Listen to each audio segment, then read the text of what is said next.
약간 어려운 게 네. 저점 잡는 건 어려운데요. 네. 감당 가능한 대출금이면서 후회 없이 원하는 곳을 살 수 없습니다. 그러니까 그거를 이제 대안을 택하는 거죠. 그러니까 이 그거를 경중을 좀 그렇죠. 따져야 될 것 같아요. 그렇죠. 경중을 따져서 꼭 내가 원하는 지역 아니더라도 다음에 노릴 기회. 그러니까 제가 아까 말씀드렸듯이 서울을 단번에 사는 게 아니라 수도권 두 채 전략으로 좀 네. 기다리더라도 네. 안전하게 가는 전략.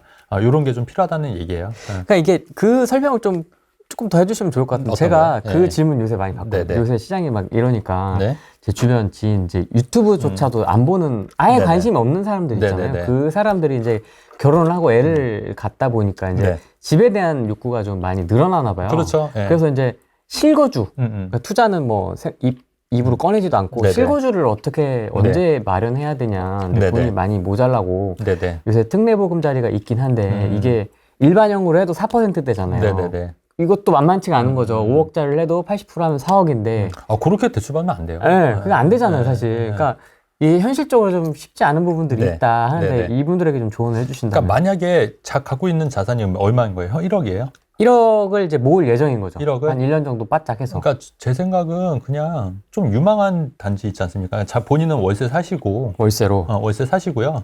그 한 1억 정도로 투자해 놓는 게 어떨까? 전세 끼고 사거나 아니면 대출 받아서 사는 방법으로. 그래서 이제 거기가 좀 올라주면 2년 있다가 비과세 되잖아요. 2년 보유만 해도 비과세 되니까 그거 올라주면 이제 그 돈 합치고 또 2년 동안 열심히 모을 거 아닙니까? 그 돈 합쳐서 이제 다시 올라오는 방향으로. 그렇게 하는 게 제일 안전하죠. 대출도 좀 덜 받고. 제가 쓰는 방법이에요, 그게. 그러니까 특례 다이렉트로 막 풀로 땡겨서 저는 막 별로 안 좋아해요. 이렇게 대출금 이고 가지 말고 월세로 살면서. 네, 저렴한 비용에서 월세 살면서. 이것도 어떻게 보면 우회 전략이네요. 그렇죠. 우회 전략. 그게 안전하다는 씨를 거죠. 뿌려놓고. 그렇죠. 그렇죠. 그게 중요한 것 같아요. 씨를 뿌리는 전략이. 서울 감사합니다. 성북구 역전세는 언제쯤 멈출까요? 올 여름쯤이면 좀 나아질까요? 그러니까 역전세 때문에 또 우리 고민하신 분 구독자분들은 많죠. 많거든요. 그렇죠. 역전세. 그래서 역전세도 금리가 좀 안정이 되면 좀 덜할 것 같고요. 이제 역전세도 제가 이런 말은 좀 그렇지만 이제 지역마다 다르겠지만 일부 지역에서는 좀 피크를 찍지 않았을까.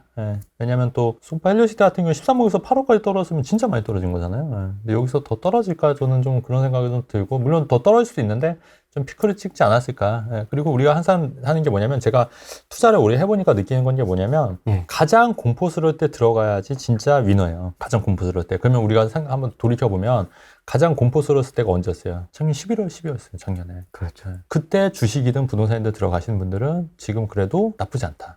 제 생각은 그렇다는 거죠. 왜냐면은 그때 만약에 송파 헬리오시티를 그때 얼마야? 그 15억인가? 이렇게 잡으신 분들 계시거든요. 15억, 15억, 16억. 근데 그런 것도 괜찮고, 굉장히 싸게 잡으신 거니까. 지금 어쨌든 호가가 17억, 18억까지 올라갔다고 하면은 단기간에 한 두세 달 만에 한 1, 2억 번 거잖아요. 근데 또 우리가 한편으로 또 생각해 보냐면, 그 15억대 만약에 물건 봤는데 지금 17억 5천 18억이다. 그러면 이분들이 살까요, 못 살까요? 못 사요. 안 사요. 못 사요. 못 사요. 한번 그거 봤기 때문에 15억대.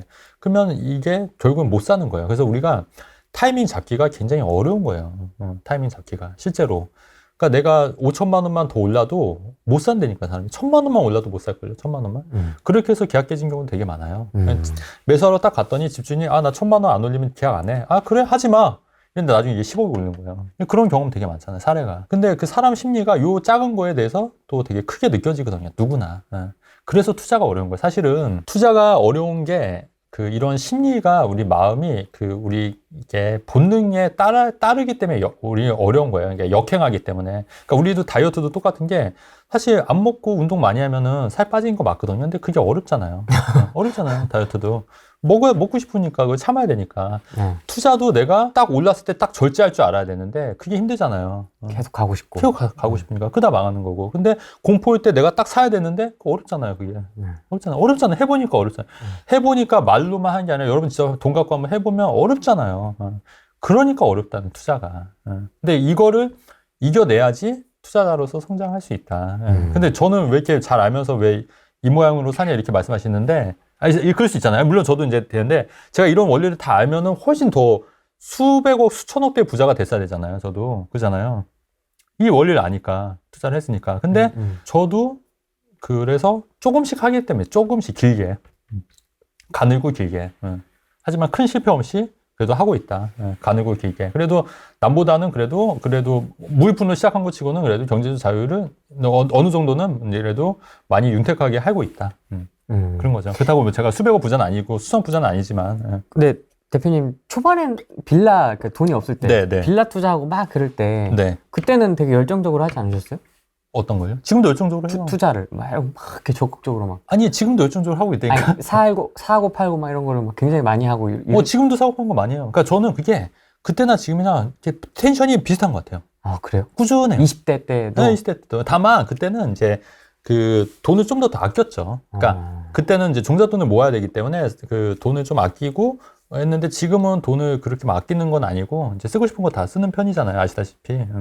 그 제가 프리랜티비 아시다시피 제가 그 얼마 전에도 그 회원들 이렇게 모여서 다 밥 먹을 때 제가 다 밥값도 제가 다 계산하잖아요. 저 웬만하면 다 밥값 제가 계산하잖아요. 그렇죠. 네, 네, 밥 엄청 많이 얻어먹었죠. 네, 저는 그런 거 좋아해요. 왜냐면은 그 간혹 부자인 분들 중에 인색한 사람도 있거든요. 그 10,000원짜리 한 장 안 쓰시는 분도 있어요. 부자들 막. 근데 그건 아닌 것 같아서 저는 그냥 다 제가 많이 베푸는 편이거든요. 밥값 내고 술값도 다 제가 내고 그냥 그런 건데 젊었을 때는 사실 그런 거를 많이 못했죠. 하고 싶어도 돈이 없으니까. 근데 이제 그건 있지만 텐션은 비슷한 것 같아요. 그때나 지금이나. 아니 왜 지금은 이렇게 태극권 쓰듯이 근데 그때도 그랬어요. 이렇게 하잖아요. 근데 왜냐면 젊었을 때는 굉장히 이렇게 치열하게 사고 팔고 막 이렇게 하셨을 것 같은데 그건 또 아니었군요. 그렇죠. 그냥 그때나 지금이나 이게 성격인 것 같아요. 태극권은 계속 그때나 지금이나 썼던 것 같고 원래 스타일이 원래 그러니까 막 뭔가를 막 이렇게 열심히 하는 스타일은 아닌 것 같아요. 제가 빡세게 막 이렇게 하는 스타일은 아니고 그래서 가끔 보면은 부동산 공부를 엄청 빡세게 하시는 분들 보면은 참 대단하다고 생각이 되면서도 한편으로는 참 비효율적이다. 과제 올리고 막. 네, 과제 올리고 왜 이렇게 저렇게까지 할 필요가 있나? 우리가 그 뭐죠? 이렇게 아웃소싱 하거나 그 레버리지 활용하면 되지 않습니까? 잘하는 사람들 좀 약간 조언 듣고 하면은 훨씬 더 빠른 길을 효율적인 길을 갈 수 있는데 왜 근데 그렇게 공부한다고 또 이게 다 잘할 수 있냐? 아니라고 보거든요, 저는. 그렇잖아요. 수학 아무리 공부해도 잘하는 학생이 있고 못하는 학생이 있지 않습니까? 그거는 어느 정도 정해져 있잖아요. 어느 정도 정해져 있잖아요. 노력한다고 되는 거 아니잖아요. 어느 정도는. 그러면 그거를 진짜 잘하는 사람한테 조언을 받는 게 오히려 더 효과적일 수 있다. 저는 개인적으로 그렇게 생각하는 되게 거예요. 공감합니다. 저도 뭐 나름 공부를 부동산을 네. 한다고는 했는데 뭐 치열하게 안 해서 그랬을 수도 있겠는데 부동산 전업 투자자의 길은 저의 길은 아닌 것 같습니다. 그러니까 이게 왜냐면 또 배짱도 있어야 되고. 저는 아웃소싱 주려고. 네. 이건 아니다. 네. 그러니까 약간 이게 근데 어느 정도 보는 눈이 있어야 되지만 이게 본인이 노력한다고 되는 게 있고 잘하는 분야가 다 다른 거야. 맞습니다. 저는 이런 거 편집 이런 거 못해요. 안 하고 못해요. 할 수도 없잖아요. 근데 이제 이런 것도 잘하시니까 저랑 이게 또 궁합이 또 맞는 거고. 오랜 투자 경험에서 나오는 연륜이 느껴집니다. 네. 대표님 밥 잘 사주신다고? 네. 차분하시고 겸손하시고 투자와 공부는 너무나 다른 영역인 듯 합니다. 그럼요. 이게. 공감합니다. 완전히 다릅니다. 공부를 위한 막 이런 공부. 그렇죠. 공부를 위한 공부. 그거 하시면 안 돼요. 여러분. 그거는 아닌 것 같아요.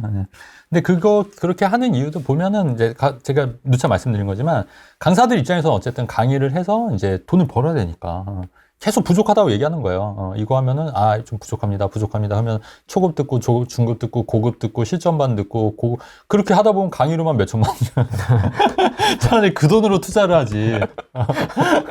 경매 초급반 중급반 고급반 뭐 수급반 실전반 와, 뭐 무슨 낙찰 무슨 반, 뭐 실전 무슨 반, 뭐 해가지고 그렇게 해서 몇 천만 원 뜯겨요 또. 나 같으면 그 돈을 투자하겠다. 그 시간에.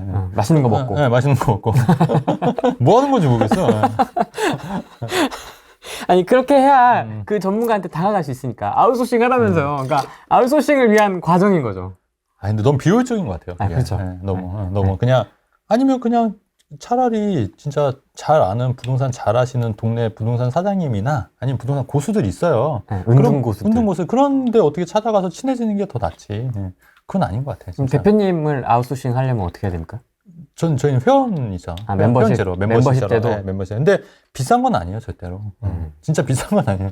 왜냐면 제가 하는 일에 비해서 비싼 건 아니기 때문에. 그건 저희 회원분들이 아세요. 아신다고 믿어요, 저는. 회원분들이 한번 채팅으로 간증 한번 해주시면 될 것 같고요. 대표님 강요 잘 안 하신다고? 그쵸. 어디는 뭐 강요를 합니까? 그게 아니라, 이제 저도 이제 항상 해보니까, 투자할 때 저는, 여기, 제 스타일이 원래 그렇잖아요. 여기 좀 좋은 것 같아요. 그러니까, 근데 그게 이제 안 좋은 게 약간 오해를 하시는 것 같아요. 오해. 무슨 오해? 그러니까, 만약에 A가 있고 B가 있으면, 저 같으면 여기 할 것 같아요. B가 있는, 그게 저는 여기 하시라는 얘기거든요. 웬만하면 하셔라. 근데 이제 그분들 입장에서는 제가 자신이 없다고 생각하시는 거예요. 뉘앙스. 뉘앙스 자체가. 그리고 뭐 이렇게 성의 없게 얘기해? 이거죠. 나는 되게 심각한데 막 심각해서 막 며칠 밤을 잠을 못 자고 몇 달을 헤매고 와서 나한테 찾아왔는데 상담에 이렇게 하니까 이렇게 하세요. 간단하거든요. 상담 내용이. 근데 쟤는 뭐야? 쟤는 그러니까 자기는 몇 달을 고생해서 와서 얘기를 했는데 너무 쉽게 얘기를 하니까 그러니까 본인 입장에서는 뭐 저렇게 성의가 없지? 이렇게 오해하시는 분도 있더라고요. 근데 그게 아니라 원래 여러분 그 투자의 본질은 단순한 거잖아요. 단순할 수밖에 없는 거예요. 그러니까 제가 볼 때는 답이 떠오르니까 이렇게 하시면 되겠습니다 하고 말씀을 드리는 건데 그거를 너무 성의 없다고 생각하시는 분들도 간혹 있을 수 있다는 얘기죠. 물론 많이 그렇진 않지만. 그래서 약간 그런 분들이 좀 서운해하시는 분들도 계실 것 같다. 제 옷에 맞게 얘기를 해야지 막 억지로 막 할 수 있는 건 아니잖아요. 그래서 그렇게 하는 거고 또 이제 강요한다고 될 것도 아니고 이렇게 해서 뭐냐 이래서 하면 됩니다. 이렇게 항상 그런 식으로 얘기하는 편이고 또 이제 거기에 따라오시는 분들 따라오시는 거고 또 아니다 싶으신 분들은 뭐 못 따라오는 거니까 그거는 뭐 본인 자유니까. 자유지니까. 또 맞는 코드가 또 있잖아요. 그렇죠. 이게 또 전문가마다. 오늘은 여기까지 하고 네네. 다음에 또 뵙도록 하겠습니다. 네. 고맙습니다. 네, 감사합니다. 네. 네.